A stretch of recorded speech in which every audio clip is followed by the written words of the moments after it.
Hey, man, we done digging, right? We done making it hard on ourselves. Time to climb out, right? Have fun doing it. You know what we did last week? We played hard, we had fun. Let's keep doing it, man. Let's keep dominating for the guys that aren't here. Let's make sure we appreciate this moment. When we get these big stages, we gotta rise up. Let's go, man. Come on. Have fun on three. 1, 2, 3, have fun. And they play action fake it. Geno's hit. He's knocked down by Uh-oh. Hayward. Yeah. Let's go. He's back. Big rush. He's sacked. Back inside the 45. Big play by the big man, TJ Watt. Big time players come through in the big plays. Hell yeah. Let's finish it. It's turnover time, Billy. That's what we need. Play action fake. Smith wants to throw it. He's going to run it. And the ball came out. TJ Watt stripped the ball away from quarterback Geno Smith. TJ Watt is huge. Wow. Big play, Teach. This will be a 37-yarder from dead straight away. Snap is down. Kick by Boz. On its way. Kick is good. And this game is over. The best damn defensive player in the world. Let's go. Yeah. Here we go. This pass is caught and that's a touchdown. That's the way to work. Come on. He's hit and sacked. The Steelers win the football game. Let's go. Come get it. You know what it is. This one is in the history books. Here we go. Welcome to the 84 Lumber Mike Tomlin Show. Hi everybody and welcome to the 84 Lumber Mike Tomlin Show. I'm Missy Matthews. After the Steelers' thrilling overtime win against the Seattle Seahawks, they spent week 7 doing some self-evaluation and more importantly, resting and recovering during their bye week. They're jumping back into action this weekend against their second AFC North opponent of the season. But before we get to the Browns game, let's send it over to Bob Pompeani, who's with Coach Tomlin, to talk more about the bye. Bob? Hey, Missy, thanks very much. Bye week is now over. The focus is on the Cleveland Browns, which we'll get to in a second. But, Coach, I think a lot of people are interested to find out how coaches spend their bye week. It gives you an opportunity, to spend some time doing what you want to do. How did it go for you? You know, professionally, I haven't run into a bye week that I don't like. It always seems like it's at the appropriate time. It allows guys to gather themselves and those that need to get healthy to do so. From a coach's perspective, it gives us an opportunity to take a step back and self-scout, look at some of the things that we've done from the perspective of those that we play against to make sure that we're not tipping our hand in any way, that we have schematic balance, distribution of labor balance, etc. But it also gives us a time to kind of look at some things that are trending in the game.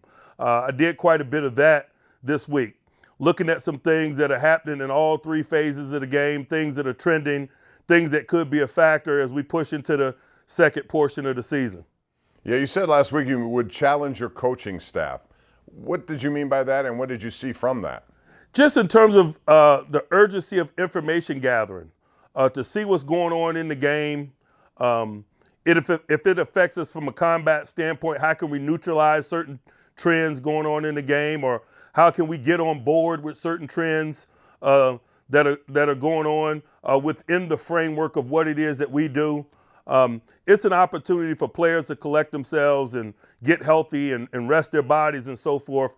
But from an information gathering standpoint and from what we infuse into what we are already doing, it's a great opportunity to look around. And so from that standpoint, it's a challenge to coaches. Like every season is a new season. You always talk about that and take some time to gel. So you had time to look back at the first 6 games. We're about a third of the way through the season. What have you found with the offense and the Ben Roethlisberger, Matt Canada relationship so far? You know, I think we're trending in the right direction. Based on the conversations that we've had in recent weeks, we're eliminating some negativity in our run game in terms of unblocked people. We're minimizing some penalties, and that displays better individual and collective technique and awareness. I think we're finding a fluidity in our division of labor. I think our running back is getting his legs under him in terms of professional football. I think it's trending in the right direction, but obviously as we come off the bye and we step into this AFC North Stadium, it's going to be a significant component in terms of writing that story. You mentioned Najee Harris. you look at some of the numbers, he's been actively used. I don't know that I would have guessed that he would be the leading receiver on the team, at least tied for it at this part of the season. Talk about what he's done, how he's grown, and what your expectations are for him moving forward. First of all, he's got a tremendous amount of talent, but we knew that. That's why we drafted him in the first round. What we've learned about him is he's a quick study, that he's a competitor, that he's highly conditioned, he's capable of absorbing a significant number of snaps. And all of those things are an awesome blueprint for a great season and hopefully a great career.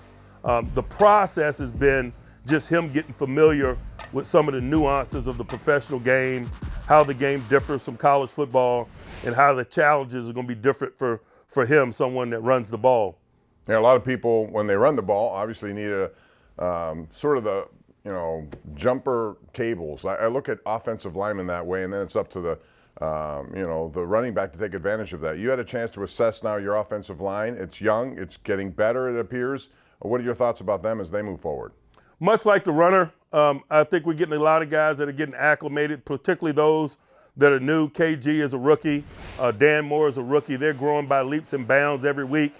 But we're growing collectively because of the cohesion, the opportunities to work together, the experience that you gain from things that happen in stadium, and hopefully the growth associated with that. One final thing, on a bye week, obviously you do some self-analysis, but also at some point you have to start thinking about the Browns. Just for those who don't know, when do you break that, that work up, and when does it start focusing on your next opponent?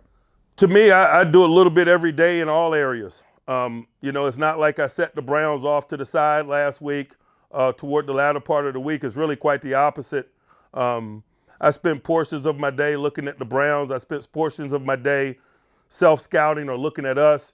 I spent a portion of my day looking at the global league or the trends around the game of football.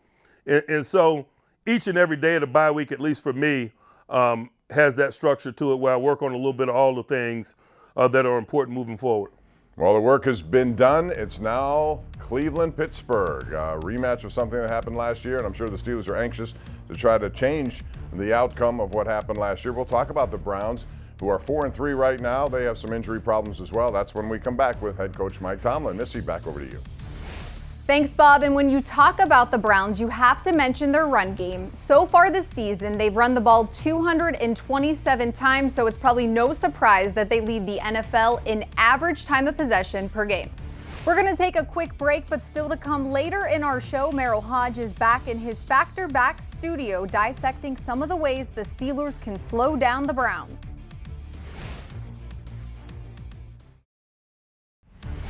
Welcome back to the 84 Lumber Mike Tomlin Show. Are you 84 Lumber material? Visit 84lumber.com/careers to learn more. The last time the Steelers and Browns met, it was an ugly scene at Heinz Field. Their exit in the wild card round will not be used as a rallying cry for tomorrow's matchup, but it is certainly hard to forget. Pittsburgh is 12-5, coming off of their bye week under head coach Mike Tomlin, and he's with Bob Pompeani now to talk about the first meeting between these two teams. Bob? Hey, Missy, thanks very much. It's the Cleveland Browns. Steelers historically have done well after bye weeks. 4-0 in your last four, Coach, since 2002. Success against the Browns also at 3-0.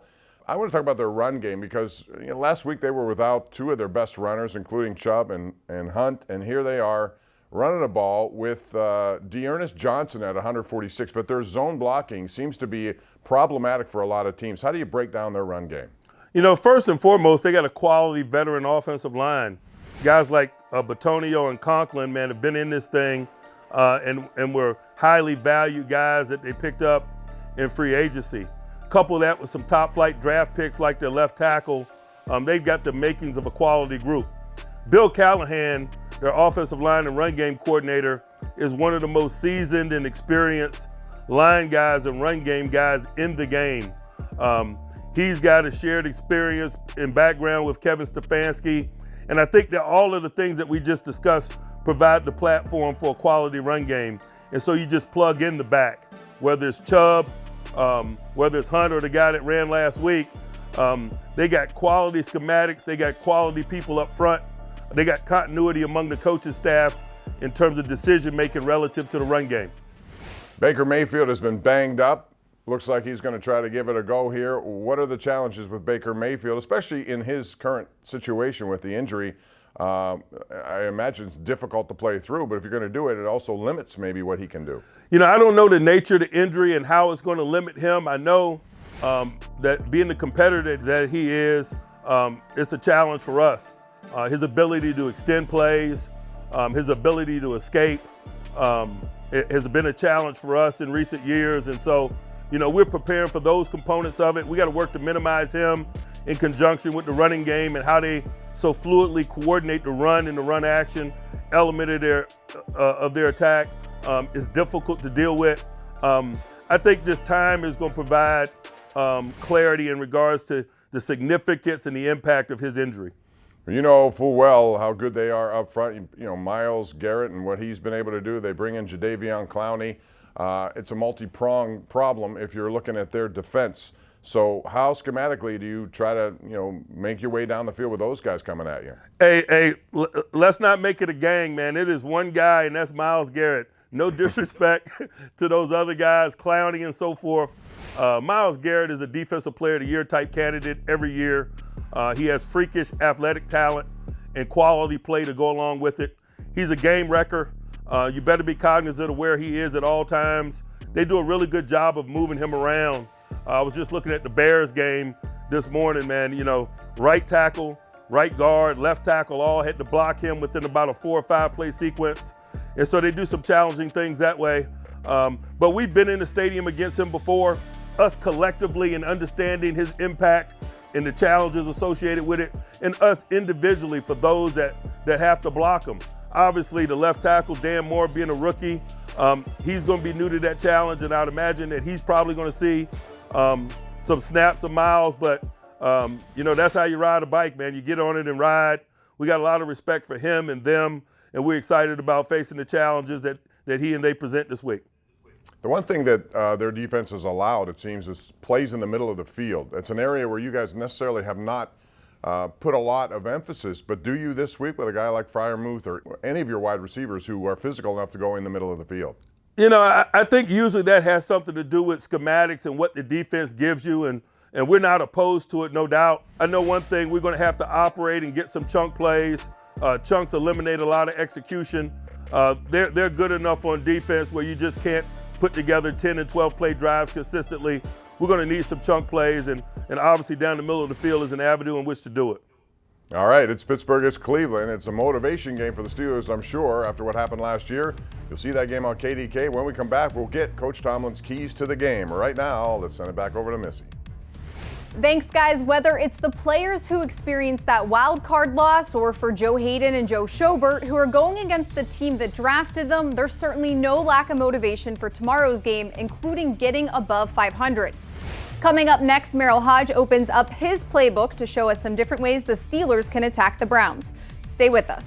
But you see right there, Ben looks like he's going to hand it off to Najee. Najee makes a good fake. Look what it does here. It freezes this box, so it helps that. This slows down because he sees the guard being pulled. This tackle's going to get help from the tight end, so you're going to give your quarterback a little more time.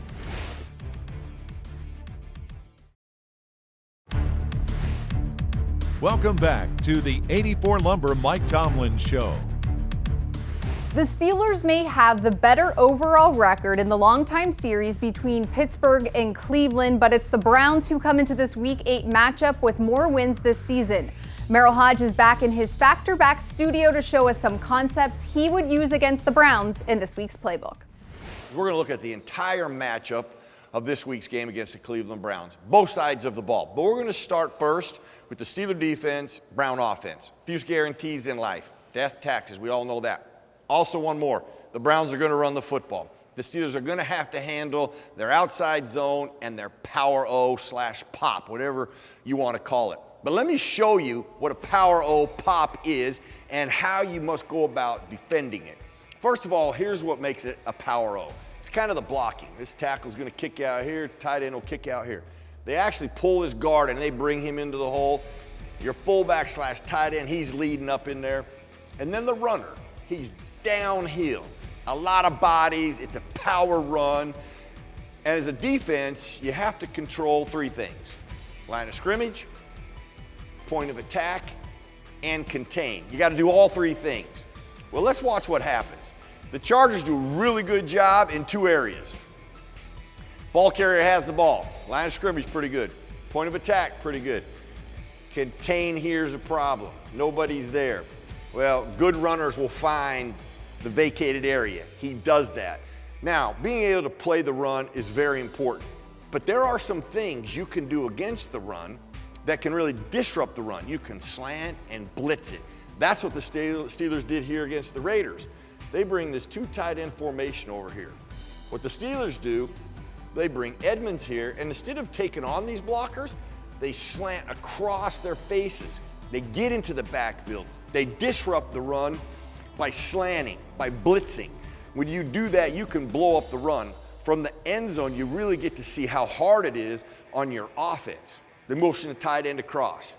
Now keep in mind, if Ingram just stays head up here, Edmonds comes here, well, that's really not that difficult to get a block on. But when they slant hard, boy, does that make a complete difference in what you can do against the run. They get into the backfield, and then they do a beautiful job of making a tackle and finishing. So there's a lot of things schematically the Steelers can do to affect the Cleveland Brown running attack, and it's going to be a pivotal part of this matchup. We're going to talk about the Steeler offense and how it can handle the pass rush pressure of the Cleveland Browns. That means Myles Garrett and Jadeveon Clowney. Both those guys can wreck a game if you don't take care of them and obviously block them. Is there other ways you can go about affecting them? Absolutely, and I'll show you that in a second. But let's first take a look at how effective they can be as pass rushers.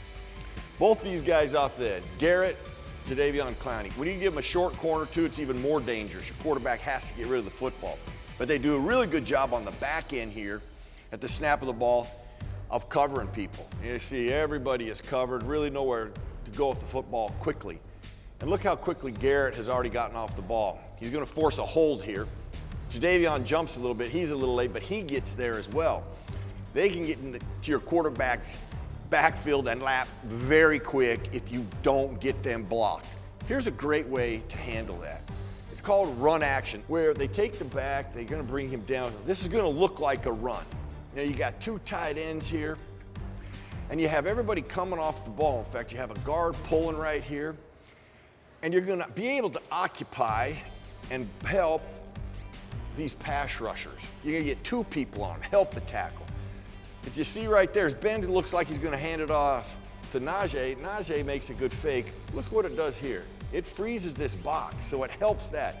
This slows down because he sees a guard being pulled. This tackle's going to get help from the tight end, so you're going to give your quarterback a little more time. You can also release guys after they have blocked if they've secured it, which happens here. And that's a pretty good deal if you can dump it off to Najee into the open field and let your best runner run with the football in his hands. That's big time.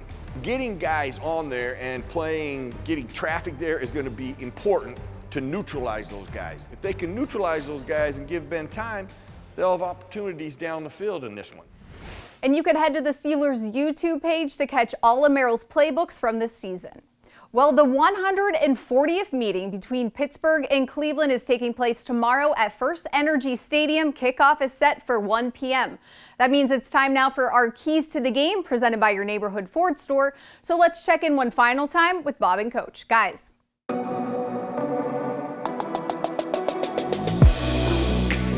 All right, Missy, it's offense. Let's start there, Coach. Your team has not yet scored in the 30s, and I'm sure you're looking for better success moving forward. What is the key to putting up more points against this Cleveland Brown defense?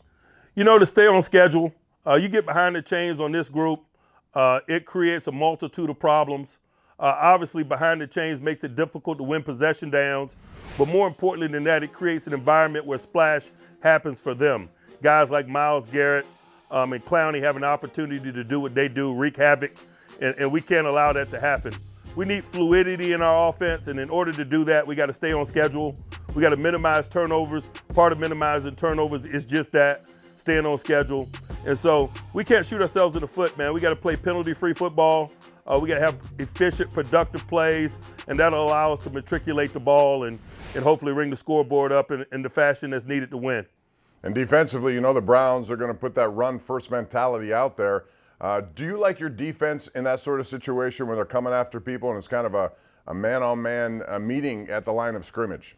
To be honest with you, I always like our chances on defense. That's just how I'm wired. I respect these guys. They got a quality run game. It's going to be challenging. But as competitors, man, that's what we sign up for. It's one of those weeks. It's an exciting week. We're playing the Browns. We got to knuckle up and play good, tough run defense. I think it's what competitors embrace. One final thing, and that would be motivation, which is an intangible thing, but I'm sure your guys are thinking, and I heard Eric Ebron this week talk about last year and what happened and what that means and how this team is going to be, motivated to go into Cleveland. Can you put a tangible quality to that? I just think that that's something that we talk about. I think we're always highly motivated, to be quite honest with you. There are a number of guys that play significant roles on our team that wasn't a part of that a year ago. Najee doesn't care. Dan Moore doesn't care. KG doesn't care. Pat doesn't care, for example. And so, there's enough tangible things to get focused on this year relative to our positioning and the fact that it's AFC North road football. That's where I focus my energies formally from a coaching standpoint. Those of us that were a part of last year obviously carry those bags, but that's life. We won't spend a lot of formal time talking about that. They're tangible things that capture our attention as we prepare to go into the stadium this year. All right, Coach, all the best in Cleveland. Look forward to the game. It's tomorrow at 1 o'clock on KDKA. Have a great week, Coach. Appreciate it. Thank you. All right, and that's going to wrap it up for our program here today. Our thanks to Coach Tomlin. He always put things in great perspective. Missy Matthews, best of what she does. I'm Bob Pompeani. Thanks for joining us. We'll do it again next week as we look ahead to 2 home games coming up for the Pittsburgh Steelers. Thanks for watching the 84 Lumber Mike Tomlin Show right here on KDKA.